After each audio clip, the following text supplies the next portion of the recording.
Welcome to Critony Entertainment. I'm Chris. And I'm Bree. And here we are with episode... I forgot what episode we're on. What episode? This is episode 4. This is episode 4 of the Critony Not a Podcast, which I named this the Critony Not a Podcast at first because I think we were talking and I said it's kind of like a podcast and you said it's not a podcast. Right. I have a name for it now. Oh, no. I'm sticking with the Critony Not a Podcast, but that's a mouthful. Yeah. So it's Critony Naptime.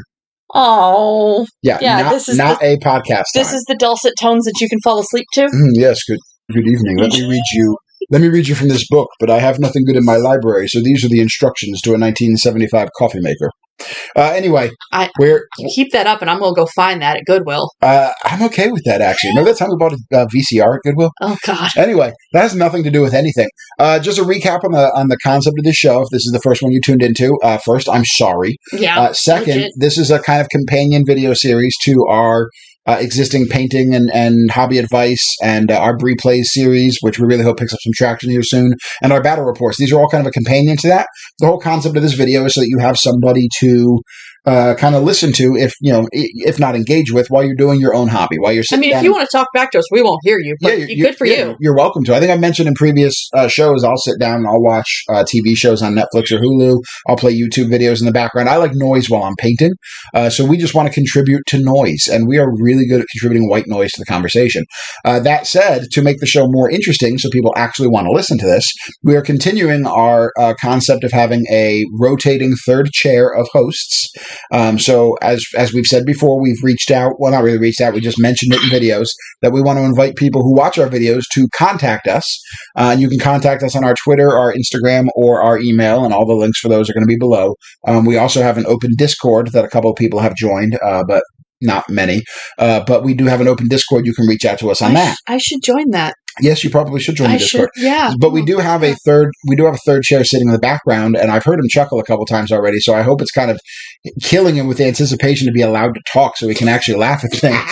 But maybe we'll just keep it this way. And no, we have our third chair tonight, so let us introduce. My name's Gary. Hey, Gary. If this is your first video tuned in, I'm also really, really, really sorry.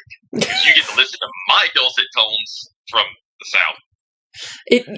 Honestly, though, Gary, it's not that bad. I try really hard when I'm talking to Chris not to sound like the true Florida cracker I am. Because Bree is from Jacksonville. So sadly, I am from the. I am from South Jersey, so I speak quickly, and people call me out. From Georgia. Oh. And then moved to Texas. Yeah, so it just got longer. The drawl just got. Yep. Yeah, I have been regularly accused by people who live in the South of speaking too quickly for them to follow because I speak at normal pace for where I grew up. By people, you mean me, telling you to slow down. And the irony is, in Georgia, I was accused of talking too fast and sounding like somebody that was from Ohio. I mean, which clearly means that they did not know anybody from Ohio. I can think of very few insults bigger than being from Ohio. Hey! Oh, no. My dad is from Ohio! Oh, that explains why I feel that way.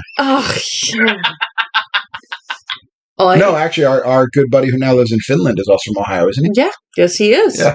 We should get him on one time. We should invite him on, because, I want to deal with the time difference. I barely wanted to deal with the 1 hour time difference we have with Gary. He works in gaming. He's always up anyways. Remember that time I went to Gen Con with him, and he slept during the day and stayed up all night playing video games while we were at Gen Con? Yeah, no, I missed Gen Con. We missed Gen Con this year. You going to Gen? That's my normal schedule on a daily basis anyway. Well, there you go. Well, Gary, you going to meet us at Gen Con next year? You got money? Right? I can cover 2 people, and right now, Bree's not looking great as a guest. Oh, man. Oh. No, actually, we haven't been to Gen Con in... How about the Texas attorneys? Yeah.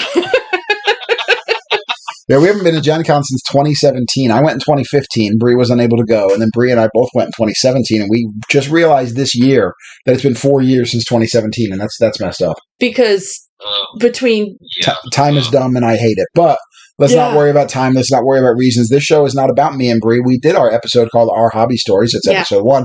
Check it out in the, I don't know where you find that on YouTube, our playlists or whatever. You should like and subscribe for more notifications. Hit the bell button.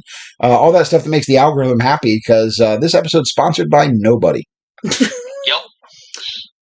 So speaking of nobody, Gary was insistent. Gary was insistent before the episode that he was an internet nobody, and Bree and I are obviously big internet nobodies. But let's throw out some love to Gary for this episode because he came on and he's listening to us. See, there you go. Now you're somebody. Now let's see if he ruins it by saying something stupid. Gary, that's a guarantee. I can get it out of the way right now. Gary, you want to say something stupid right now? You've already told me this. Who's your favorite Ranger? Green Ranger. And you like Zeo4. Zeo4's a great Ranger. Yeah, see? I was going to say like Zeo4 or Space. Oh, the Space Green Ranger that doesn't exist? That doesn't exist, that one? That one. But I was and also... Bree just lost all of her Ranger cred. I did. Wait, no, there was... Now, see... I'm going to get a little bit more in-depth and a little bit more technical with this because I am talking to you guys. See? Yes, so now... Mighty Morphin Green Ranger. Oh, Barai. But not because it's Tommy Oliver. Because it's Barai, and he's way cooler. No, I just like the Dragon Shield. I mean, that's legit. Yeah, but how much better does the Dragon Shield look on the Black Ranger and the Red Ranger? Oh, Red Ranger, I by far, yes. I agree. The sword and the dagger... Well, it looks definite awesome combo. It looks really good on the Black Ranger too. We didn't see a weapon combo in that episode, I don't think, with the giant vagina monster. Really, you had to go there and say that? That monster is still. I'm not sure how it got past any of the. That's a giant vagina monster. That's my god. But no. The 90s. What do you expect? That's true. Zach and the Dragon Shield looked really good in that episode, and it goes well with the red too. The gold goes excellent with the red. Actually, in one of the fan-made YouTube videos that is out there, that I will just hint at, when they throw it on the Pink Ranger.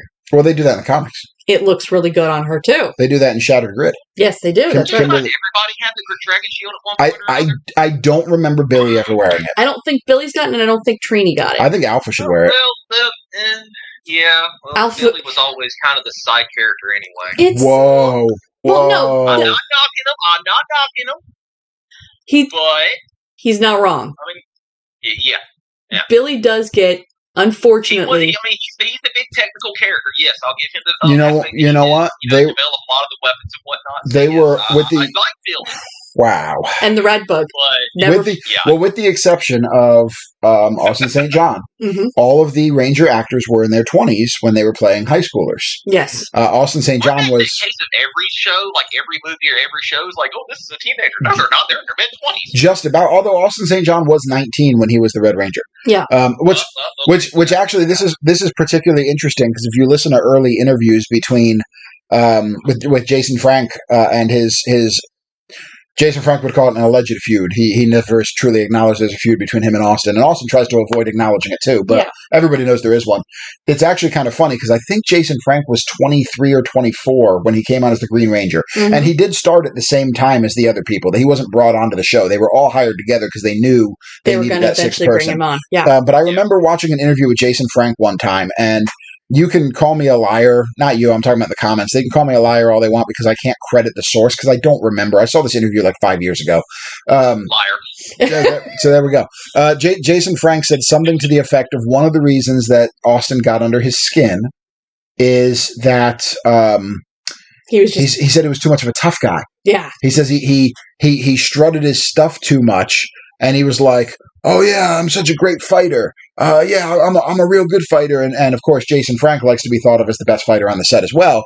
So he had his, 23, 24-year-old ego be like, who's this punk saying is a better fighter? And then you got to remember that Austin probably did strut his stuff and talk about how tough he was because he was 19. Yeah. So I haven't met him. They're all still technically kids. I mean, you got 19-year-olds in like middle 20s. That's the yeah. I mean, they're all very young. I honestly think the feud probably started over something incredibly stupid.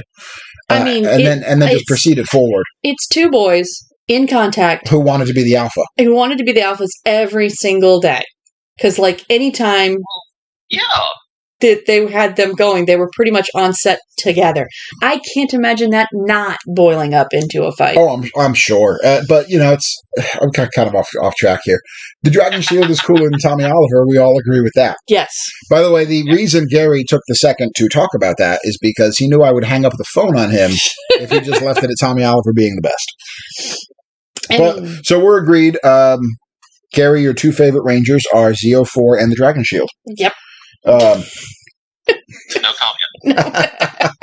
So tell us about, since we got that out of you and we now know you're a horrible person, tell us about your street cred is lost. I mean, you just came on and said you like the Green Ranger on Critony Entertainment, and you know how we feel about the Green Ranger. He knows how you feel about the Green Ranger. That's a we thing. I'm pretty sure we're the same person. Okay. Legally, we're like basically the same person. That's what 10 years of marriage will get me.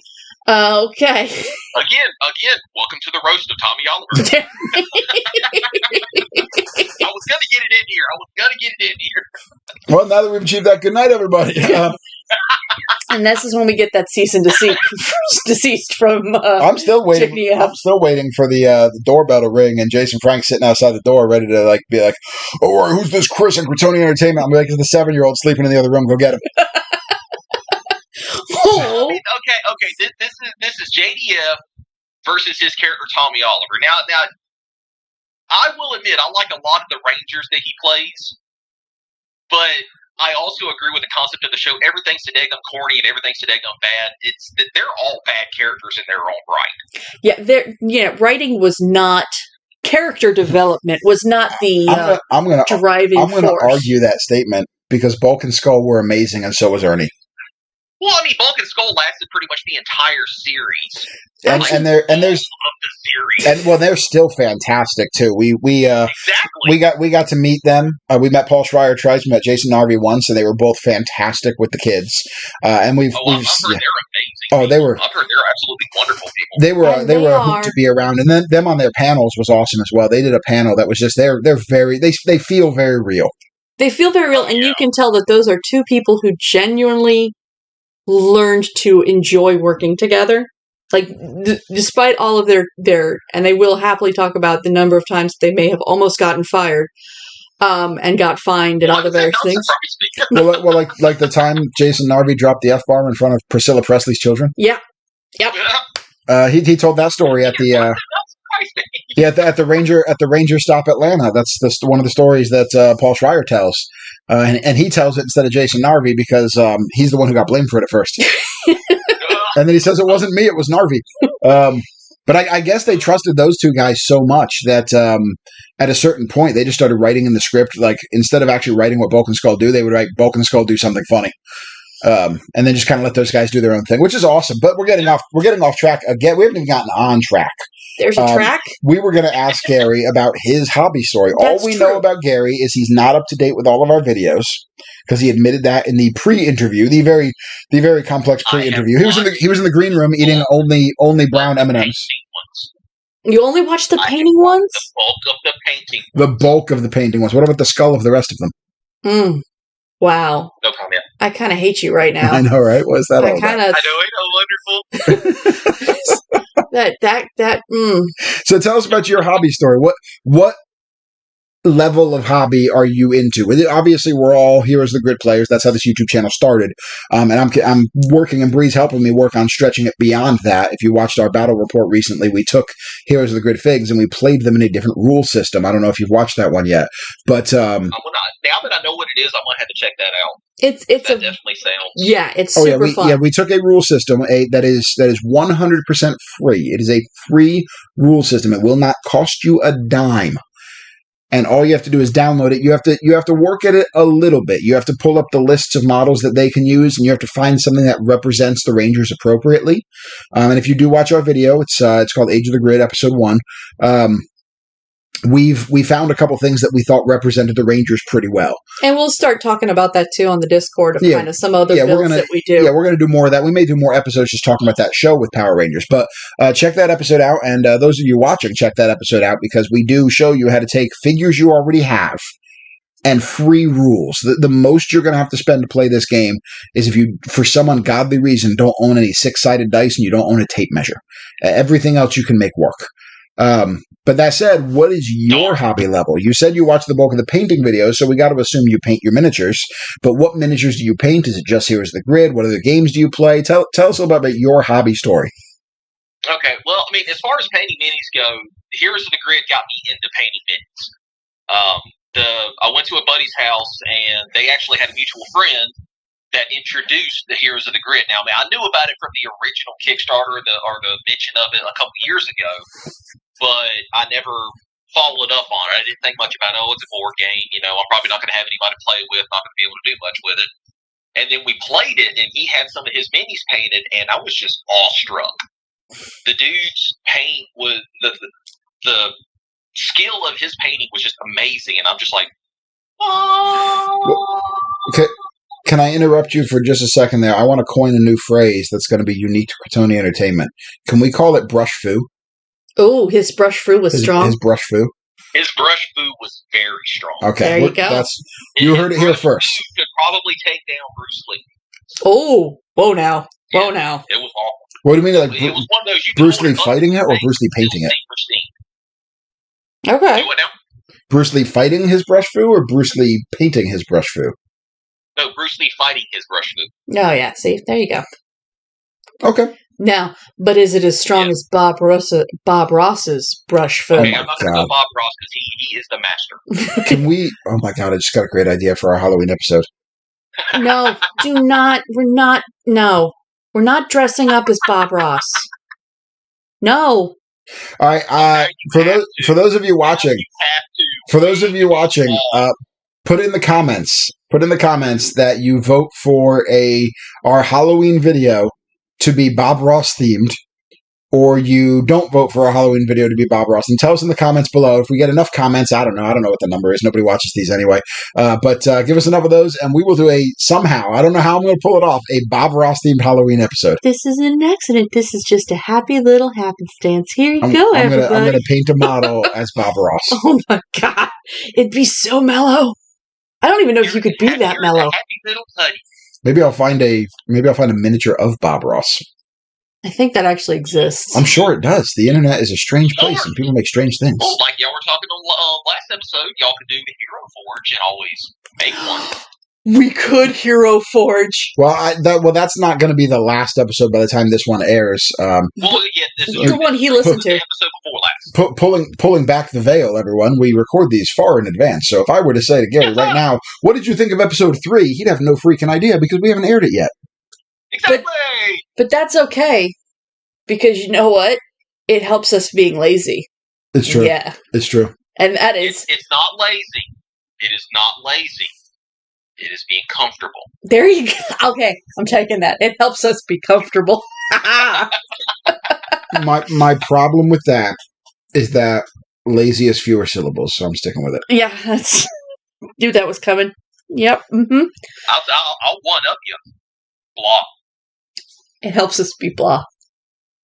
Well, I don't want to be blah. You want to be meh? I want to be on like a high, but not have to do anything for it. So meh? Well, I mean, you could always just go.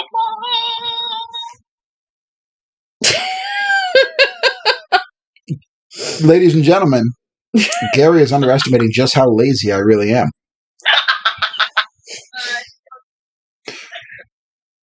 So tell us more. Tell us more about your hobby story. You were so upset that somebody was painting beautiful miniatures that you burned all his minis and painted your own. So that's what I'm hearing.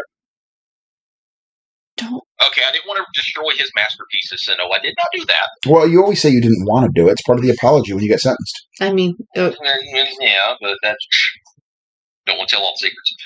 But it was basically after that I came home, begged and pleaded with the wife. I've got to spend, like $200-something to make sure I get all this Power Ranger stuff so I could, take advantage of the Heroes of the Grid. But prior to that, I have played a little bit of D&D, but that's about the most of my tabletop experience. Okay, now what did you have to do in exchange for being able to spend that money on those minis? Is your wife hobbying us? We usually have like a half and half thing, so whatever I spend, she usually ends up spending equally of. That's why we're broke right now. Oh, I feel that. I feel that deeply. Right. That's about right. Well, see, Bree is obviously a geek. That's why she does this with me. Bree's Greek cred goes actually a little further back than mine does. That's only because I'm older. Well, I mean, I don't think you're quite as engaged with some of the geek stuff as I am, but I'm more of a connoisseur. I have probably dabbled in more than you have. Anything to one up, you're just the worst. I've heard of some of the things you dabble in. Do. I mean, I've heard some of the things you dabble in, and here's where we lose all of our followers. Because I know you're a big fan, and I'm going to put it out to the universe. Matt Mercer is just the Tommy Oliver of role-playing. We're not speaking anymore. You're dead to me. You're dead to me. Now I'm just going to interview everybody on my own, because obviously you're dead to me now. So that said... Those Texas divorce lawyers. I know, right? Right? They do everything big in Texas. So you had to appropriately counter bribe your wife to be able to purchase some Power Rangers toys in your adulthood, as we all do. Yeah. Yep. So, like I said before that, I mean, I dabbled a little bit in D&D, and it's when I get into like any kind of hobby, I kind of go obsessive. Oh, we don't know anything about that. End up like not being able to do it. Oh, doesn't that suck? Yeah, it's the worst. It's the worst. Like it started off. I had a buddy. He played a lot of D&D. He was our original DM, and we all had like this big group of people we were going to get together and do it. And like every other week, of course, the typical story: this person couldn't show up, this person couldn't show up. Oh God, yes. It hurts. Yeah, it hurts to even. Yeah. So since me and the wife were regulars, we got perks.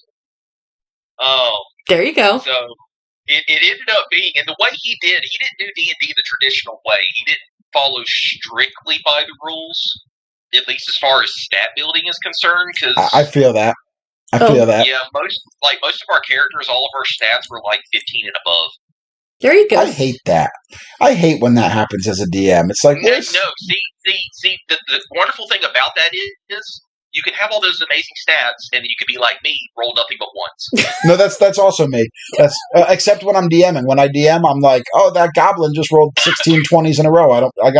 I roll my dice behind my screen, because if I rolled them in the open, it'd be a TPK every time there was a fight. Only when I'm a DM. Only when you're a DM, because I've seen your dice rolls when we play just characters, and all of a sudden you're the only wizard in the world who can't cast. I don't like the high stats, because too many people that I've played D&D with, not everybody, but too many of them, are the type of people who have this weird power fantasy vision or mythos in their head, where they want to make a Superman at level 1 who's like, I'm a level 1 character who's got like a plus 15 on this dice roll, and I'm like, that's boring. The hero winning all the time is boring. You ought to be around when I DM and get some fun. If that's an invite, we can do a Critony Entertainment DM session as hosted by Gary. I'll just say it like this: there's a lot of character growing going on. I'm good with that. We've adopted, actually. I don't know if you ever watched the Dungeon Craft YouTube channel. We've adopted Professor Dungeon Master's character funnel idea, or the meat grinder, as you will. And when we start a new game, we have everybody bring multiple characters, because it's not going to be fully written out. Just don't get attached. Is always the rule. They're level 0 characters, and the idea is that you need to come in with just like one sentence about who they might be, because most of them aren't getting through the first session. I think. Okay, I'm not that bad. I like for characters to last. Why? They're here for a good time, not a long time. If it was a safe profession, everybody would be an adventurer. A lot of fun with long-lasting characters.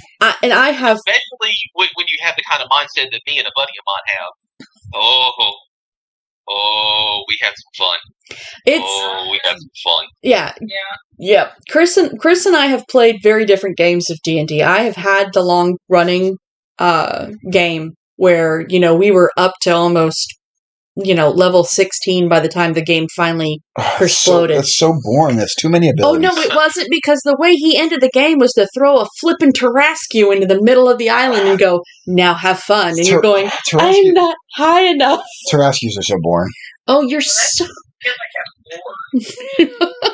Yeah, no, actually, he was moving. So it was time to end the game. In all fairness, that is a good way to end things. Is if you're moving and you're not going to be able to do anything anymore, just kill everybody with a Tarrasque. Well, see, we had that happen. Somebody did move on us. We had a D&D group going, and we finally started to get some stability on it.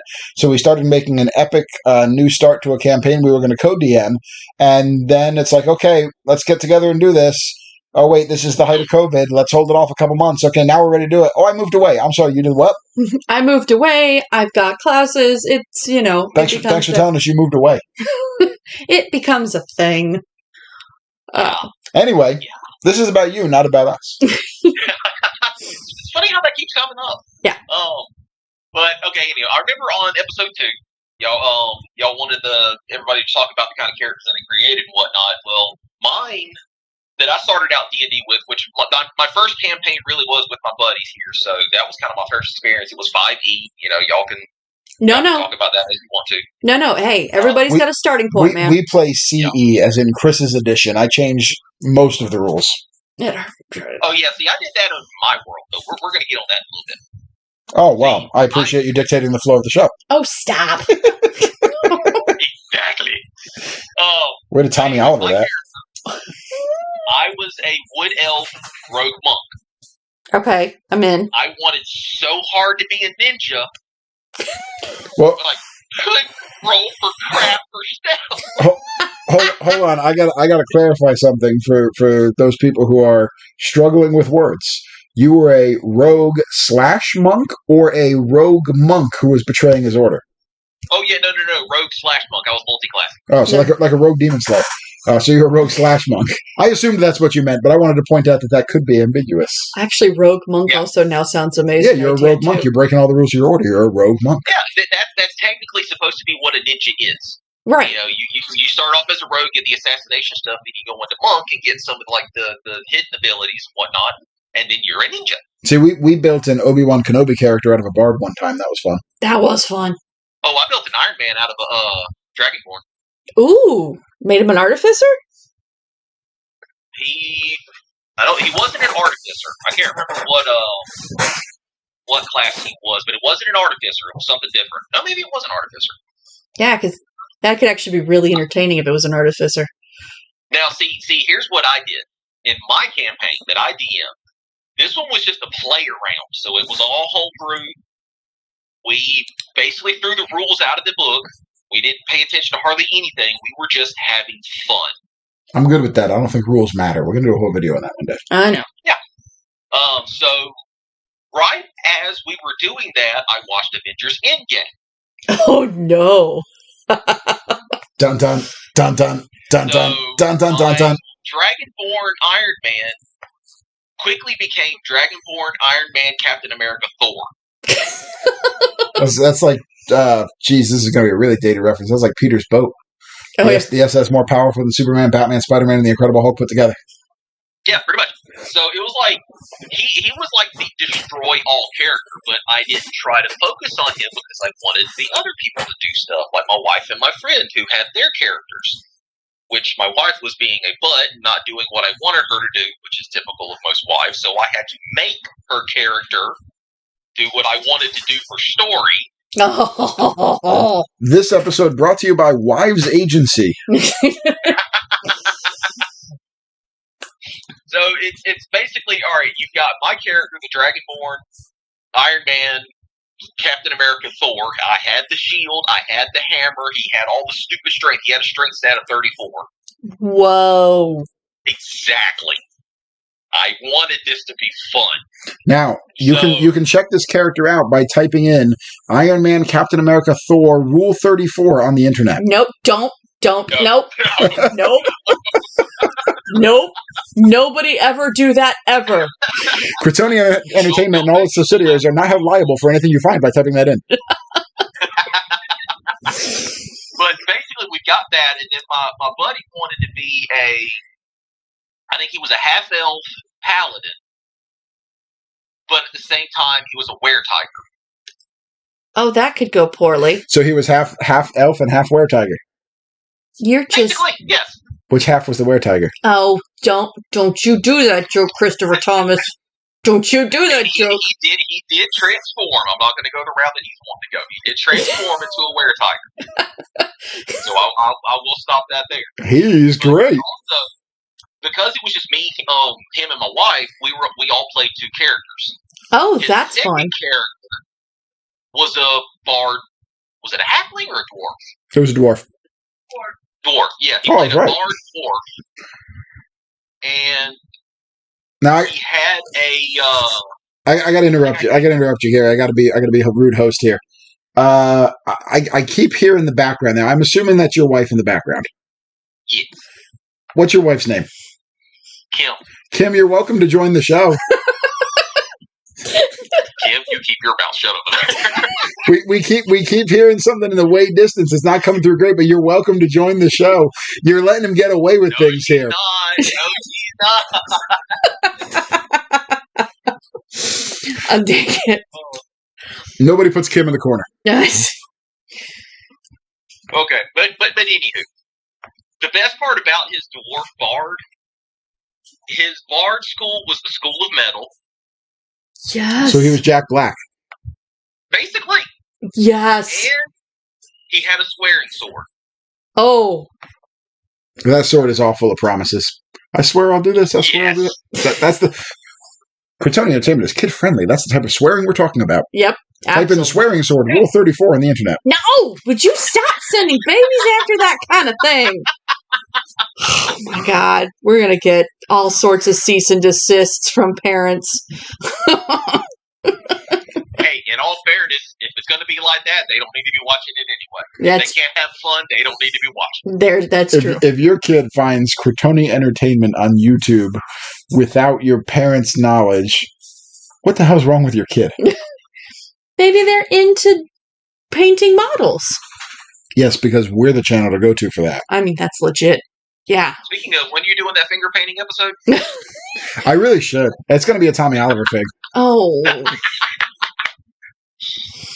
I'm gonna use one specific finger to paint him. Your pinky? And it's going to be blurred the entire time because YouTube. Yeah. Actually, I am considering doing a finger painting episode, and I've thought about how to do the finger painting episode, and I've thought about, should I do an actual finger painting episode where I paint a mini with my finger, or should I do a finger painting episode where I tape the tip of a brush to my finger and have to control it all with one finger? No, just do finger painting. Just do finger painting. We do actually. Well, this episode is airing on October 6th, so obviously we're recording it on October 5th. What did you think of the first video we put out in October here? Really? You're just the worst. Gary has no idea what the video is because we're recording this on September 23rd, which is the day after Bree's birthday. Yay! So happy birthday, Bree! Happy birthday! Thank you. But for October 4th, I'll tell you what we're doing, so you can be excited. Since you came on the show, you get first knowledge of what it is, and nobody's going to hear this until 2 days after I air that video anyway. We are going to be doing the first of the Halloween minis because we're going to do a whole month of Halloween-themed minis. I won't give it entirely away, but we will be painting a ranger. A true ranger, not like a cop-out ranger. And I'm going to say Black Ranger is a cop-out ranger for when I tell you what my challenge was. A Black Ranger would be a cop-out, a White Ranger would be a cop-out, stuff like that. And it's not a blue or red or yellow ranger. That would also kind of be a cop-out. We are doing a ranger with a 5-palette paint scheme. I remember you mentioning that. I get a black, I get a white, I get a blue, I get a red, I get a yellow. That's all I get. One shade of each. It's gonna be. There will be much mixing. We're gonna take Critony Entertainment, or by the time you hear this, we will have taken Critony Entertainment back to the basics, where I have said at the beginning, this is for people who are new to painting. Well, if you only have the base colors to get started with, here's how you do it. Yep, no excuse. So you get a preview on that. There's your preview. Yeah. Yep. Which would be a post view for when you're watching this episode. Now, back to the whole finger painting thing. I don't have a problem with you doing a finger painting on a Tommy Oliver figure, but it has to be brown paint. Now, is that regular brown paint or colorblind brown paint? Because colorblind brown paint could be green. Could be green. We had that, buddy. There are varying degrees of that color. Could I do? I mean, I kind of have big fingers. You think I could do it? I mean, as long as you don't limit yourself to one specific finger. Well, the middle finger. Lord help you. One specific finger. Like, if you could use your pinky then for, like... My pinky's my fine detail finger? Yes. I mean, I want you to think about that. Your pinky is the size of, like, my forefinger, so... Yes, I do have large hands. You know what they say about people with large hands? They don't finger paint well. Wait. Didn't you have don't you have a Mega Goldar? Of course I have a Mega Goldar. Why would I ruin a Mega Goldar with finger painting? I'm just thinking, if you want to pinky as a detail finger, But you could do the Megazord. Well, I'm not ruining the Megazord with finger painting. Why not? I need to do the Megazord, but I'm not doing a Megazord with finger painting.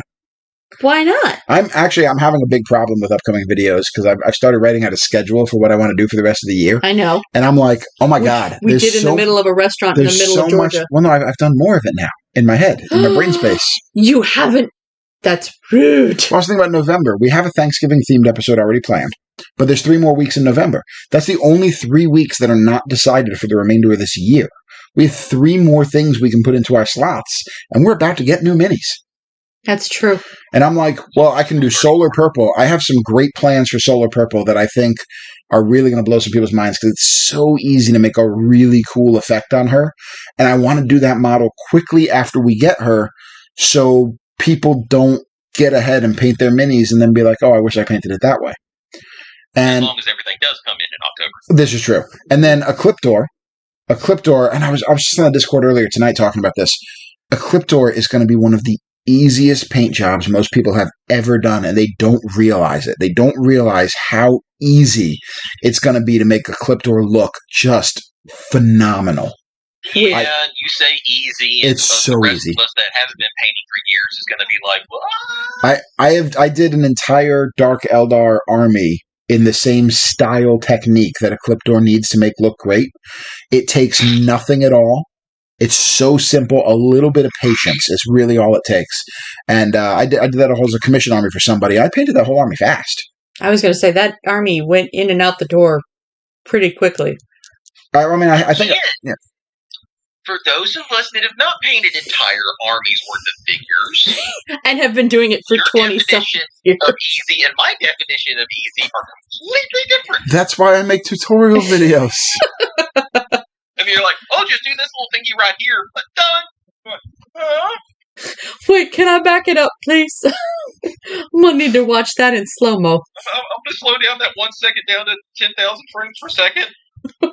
Am I really doing that to you? Is there really a technique I've done that I've gone through too fast? I've always found it funny when people that have been doing it for or at least have the experience in it say, "Oh, well, this is incredibly easy. This is how you do it." It's so easy. And those of us that have no experience try to do it.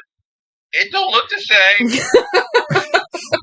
What technique have you tried that we have showcased that didn't work out? Do we have that much time? Pick one. If I'm going to put my money on any of them, that is one that you say is easy, but can be the Rito camo. It's so easy. No, that can be overwhelming. Is dry brushing. Do I need to do a whole video on dry brushing? Dry brushing. I'm not even an expert dry brusher because I don't dry brush much. When you're first learning to dry brush, it is very easy to screw. Now, I use dry brushing a lot because I like that muted tones. We're going to do a repaint series at one point. But I know when I was first learning to dry brush, and even sometimes when I get overwhelmed or I am just like, I want to finish, I can screw up my dry brushing easily. Well, I don't dry brush a lot. There are some people who can genuinely make gorgeous figs out of dry brushing. I am not one of them. But this is not about dry brushing. That's Bree interjecting. Gary, what technique has been a problem? What do I need to revisit? The one for me that ended up causing the most problem was the Nasty Knot episode where you used the paint marker. Oh. Okay, what was the problem with the paint marker? Initially, I had great results with paint markers. I actually did my Red Ranger with the paint marker on a couple of details. Okay.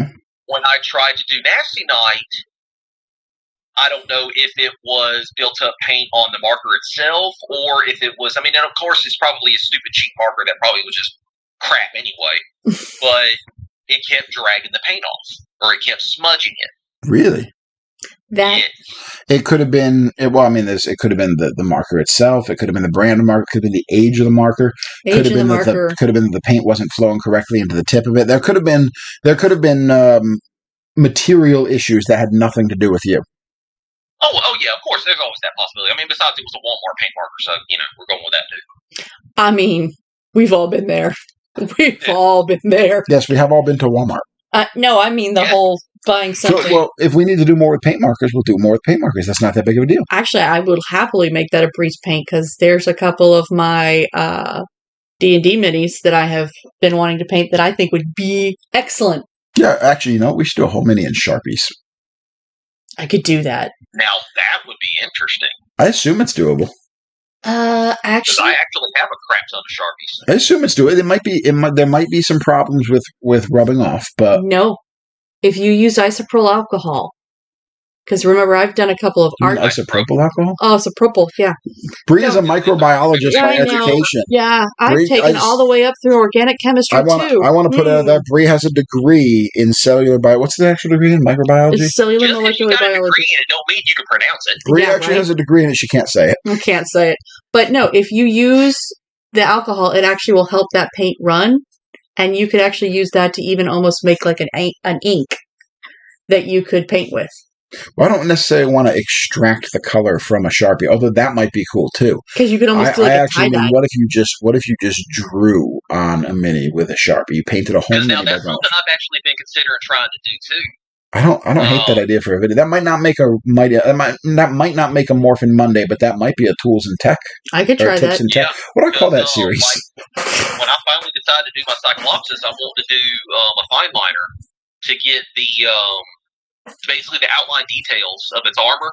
I want to do a fine liner so that way I don't have to worry about potential screw ups on brush strokes.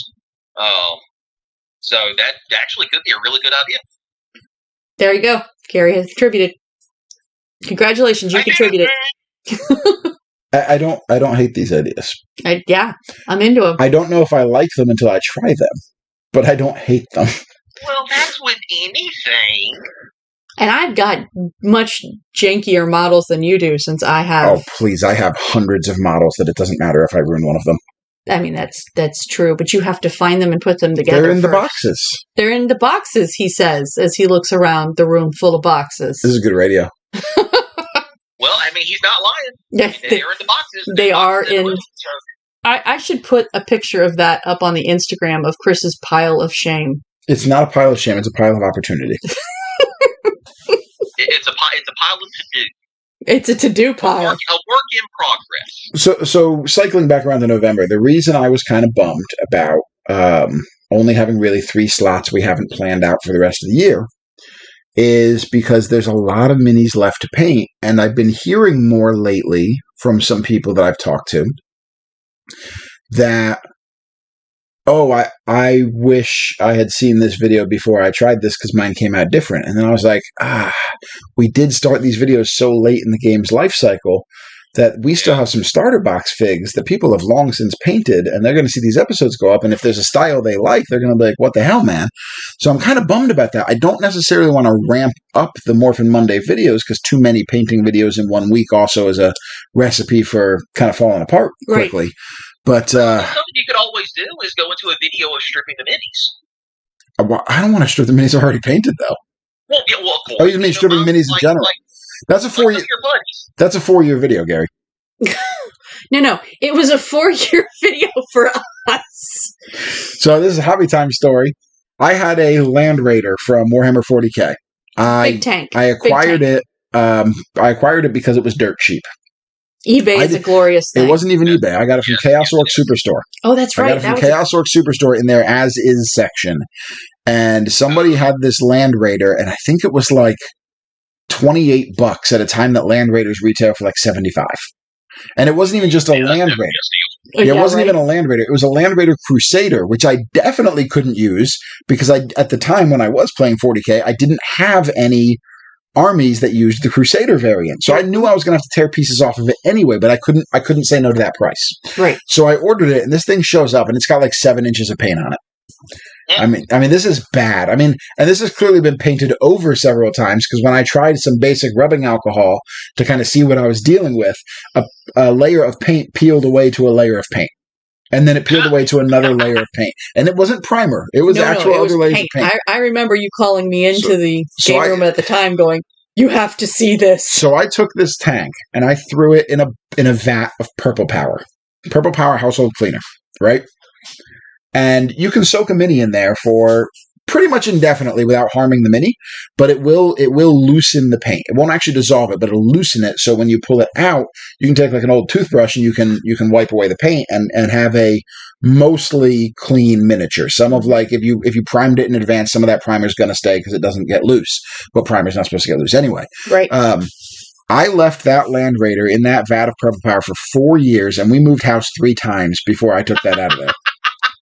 And it was always one of those ones that I was like, we need to wrap that in something before we move. I never did. It had a lid. Know. This bucket had a lid, and I'd always make it one of the last things. So our last trip out of any house we've ever moved out of has always been, here's the really fragile stuff we didn't want to put in the moving truck. Well, that vat of Purple Power always came with it. Wow. I want it known that I am a very forgiving and loving wife. It sat under my painting desk in our current house, which we've lived in for 5 years, for quite some time, and I'd kick it on occasion when painting. I finally took it out, and I got... That's why I like isopropyl alcohol. You soak it for 15 minutes and scrub just about everything away. Well, I got to be honest, I took it out of there, finally, and there was nothing more anticlimactic than pulling that out. Because it was like 4 years for this. Yeah.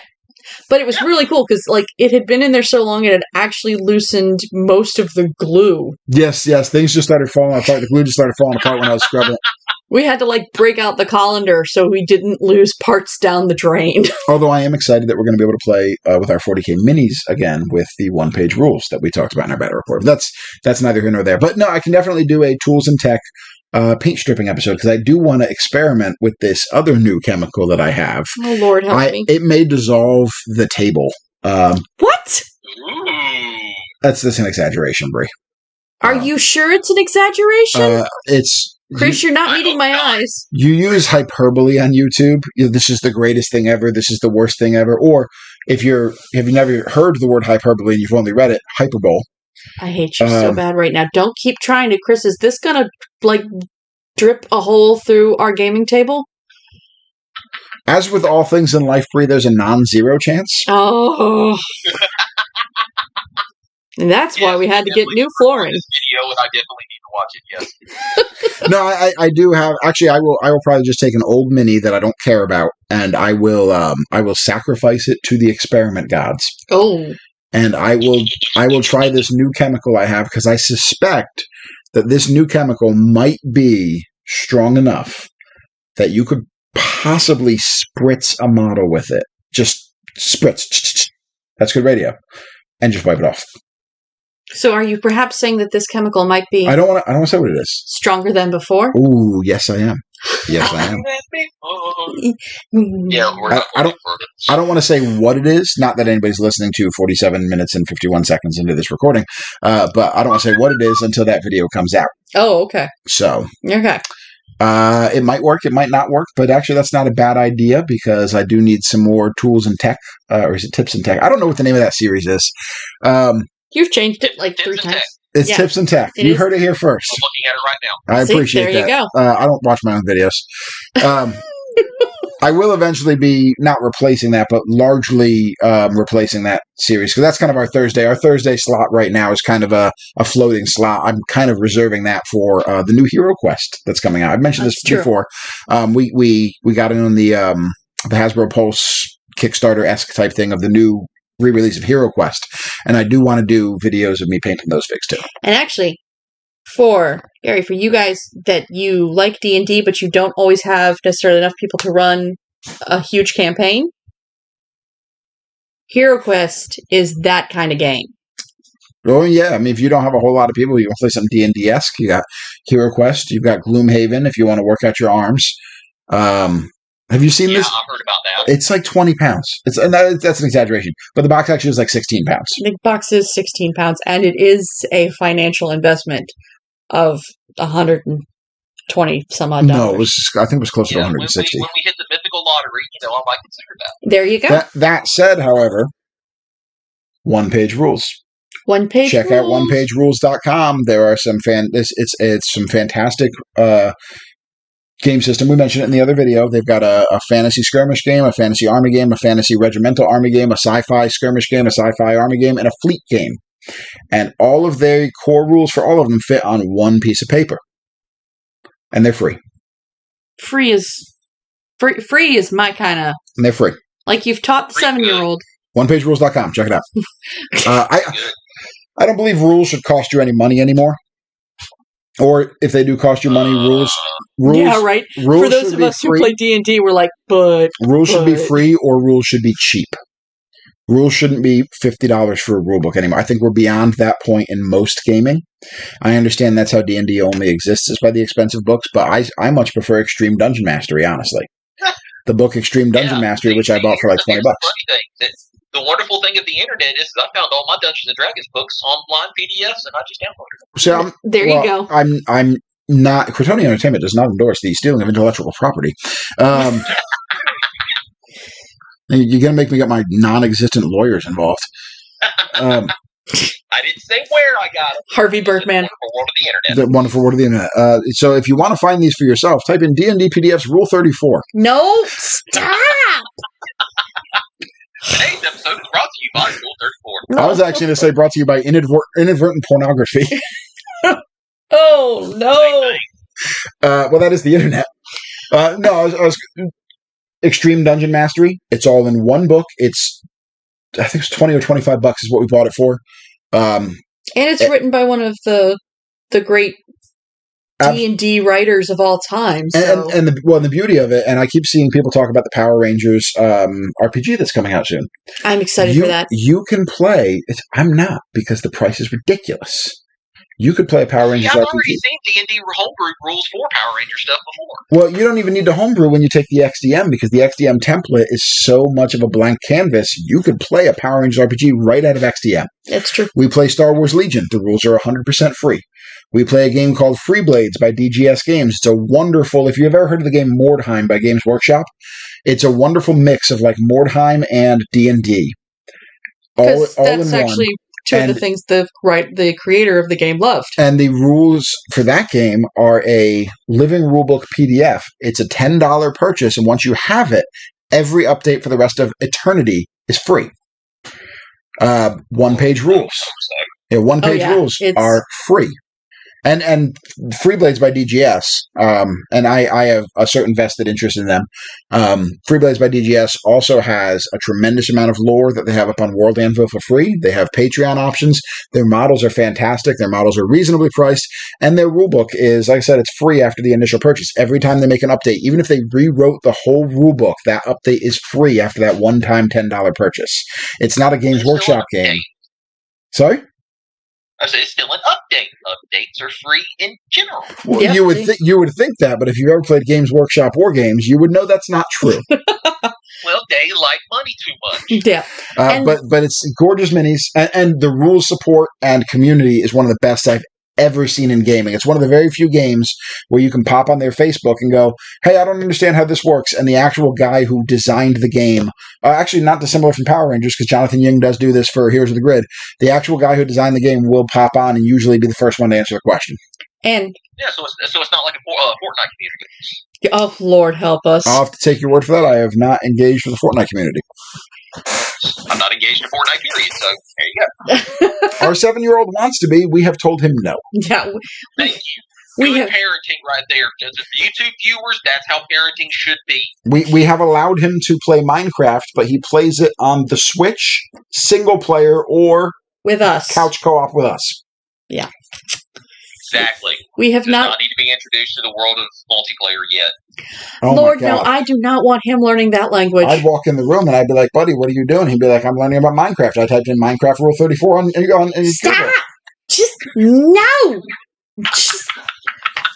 No! I can't really say anything, Bree, because when he said Extreme Dungeon Mastery, I just immediately thought Extreme Dungeon Mastery Rule 34. Yeah. I might Google that one later. Oh, Lord, that's gonna... I want to know what that one comes up with. No, you need to put that absolutely on incognito. That's the type of one that if you don't put it on incognito, a government satellite's watching your house. I just love how the episode that I make an appearance on is a Rule 34 episode. You know we have a title for the episode now, right? Nope. It's gonna be Critony Naptime episode 4. Heroes of the Grid Rule 34. Oh. Yep. If you do not do that, I'm going to be so upset. We're gonna end up in some weird Google searches. We got off. You know what? Actually, that might get us more hits. It will. I may have just paid y'all a bunch of money. You're welcome. Oh, that's how we get monetized. Okay. This episode brought to you by Perverts. That said, we are at about the 55-minute mark. We do try to keep this under an hour. I do want to bring you back on in the future if you're interested, because we got off track so many times trying to learn your hobby story. It's been a great episode. It's been a great.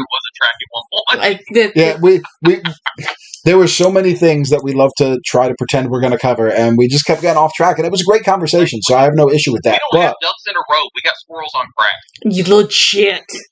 But that said, it's time for the lightning round. Oh, no. Here we go. It's time for the lightning round.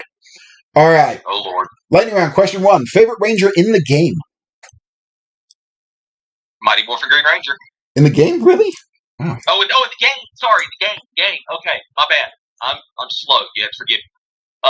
Favorite ranger to play in the game is Dragon Shield Red Ranger. I like how we always have a problem with people being slow in the lightning round. I like Dragon Shield Red Ranger as well. My only problem with Dragon Shield Red... That's the point of the lightning round.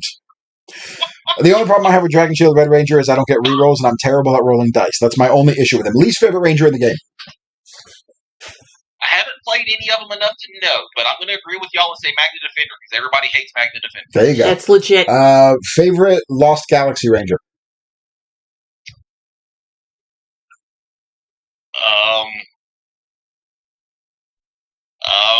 Just say. Now, are we talking game or show? Well, there are no Lost Galaxy Rangers in the game. I didn't think so, besides Magna Defender, so... He's Lost Galaxy? Yeah. I know nothing about Lost Galaxy, so it does not matter what you said. You could say Chad is your favorite one, and I wouldn't know that's not a Lost Galaxy Ranger. There you go. I know that Andromeda's in there. Andromeda's in there. Yep, Andromeda was a TV show. It was, with Kevin Sorbo. With Kevin Sorbo, yes. Nope. Let's not get on the subject of Kevin Sorbo. Favorite Kevin Sorbo show? Oh, I mean... Well, Hercules. That was the only one he was any good at. Oh, well, I see. I knew you were going to say Hercules, so by extension, favorite Bruce Campbell role? Ooh. Oh, Ash. Okay, Any good. day of the week. Which one? Because Evil Dead 1 Ash. My favorite movie of him as that is Army of Darkness. Okay, because that was going to be my question. There are 3 distinct Ashes. There's 4 if you add the comic book Ash, but most people haven't read those. The 3 distinct Ashes are Evil Dead 1 Ash, who is distinctly different from Evil Dead 2 / Army of Darkness Ash, who is distinctly different but still the same as Ash versus the Evil Dead Ash. Yes. Yeah. I think Ash versus Evil Dead Ash is my favorite. Yeah, Army of Darkness, hands down, bar none, my favorite. Have you seen Ash versus Evil Dead? I haven't watched it yet. I'm horrible about that, but I haven't watched it yet. Glorious. Absolutely glorious. Check it out. El Jefe, 2 hands, 2 beers. Fantastic show. Boxers or briefs? Boxer briefs. Favorite color of the rainbow? See, why you got to make it a rainbow? Because my next question is favorite color that's not part of the rainbow. Okay, fine. Favorite color of the rainbow, since you want to be specific. Blue. Okay, favorite color not on the rainbow? Black. Favorite shade of white as made by Sherwin-Williams? I actually have an answer for that. But if you have a lightning round question, feel free to throw it in. No, I actually have an answer for that because I sold paint for too many years. Okay, whatever Bree says is going to be the answer I go with. All right. What's your answer, Bree? It's actually one called Marshmallow. It's a beautiful shade. It has just a slight grayish pink hint to it. And it's wonderful in almost any room that's western facing. Marshmallow is a great choice because you know what? I tried to think of something from my childhood that couldn't possibly destroy us. Oh, here we go. Yep, I walked into that. It's the Stay Puft Marshmallow Man. It's the Stay Puft Marshmallow Man. Mm-hmm. Stay Puft Marshmallow Man. Stay Puft. Okay, final lightning round question, then we'll do our sign-off here. Gary, are you ready for this? No. Smart answer. Favorite thing, concept, noun. You can literally pick anything you want to pick here. Favorite term that we should all go add Rule 34 to and put into Google after the show. Oh, no. Oh, you have just opened up Pandora's box. No, that would be when you hit search or I'm feeling lucky on Google. Oh, no, because you don't know how my head works. I think I'm about to find out. Oh no. Mm-mm. Ooh. You know, I'm going to default on that because there are too many to choose from. See, he just pleaded the fifth on that one. Kim, I still hear you in the background. Would you like to chime in on this one? Nope. She says nope. Yep. We are both very dark, twisted individuals. You do not want to go down that road. You only go down that road if you actually search in Google. That said, thank you all for listening to this episode of the Critony Naptime. Yeah. I'm Chris. I'm Bree. And we were here today with Gary! Gary, thank you again for joining us. We'd love to have you on the show again in the future. With that, said it earlier, going to say it again. Hit the bell button for additional notifications. Like and subscribe for more content. Leave a comment. Leave a like. It really does help the channel. And I try to respond to almost every comment where possible. Because mostly he doesn't have anything else to do. And I'm lazy. Good night, everybody. Bye! Night all.